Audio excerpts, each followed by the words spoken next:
आज मैं ड्रॉ करने वाला हूँ एक मार्क्स जो कि स्क्रीन पे दिख रहा है तुम लोगों को। इसको ही डिटेलिंग करेंगे। उससे पहले जो मेन चीज़ है, आउटलाइन।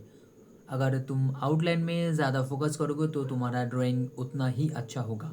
Focus on outline.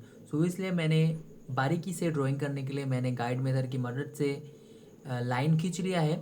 और यहाँ से स्टार्ट होता है आई करना।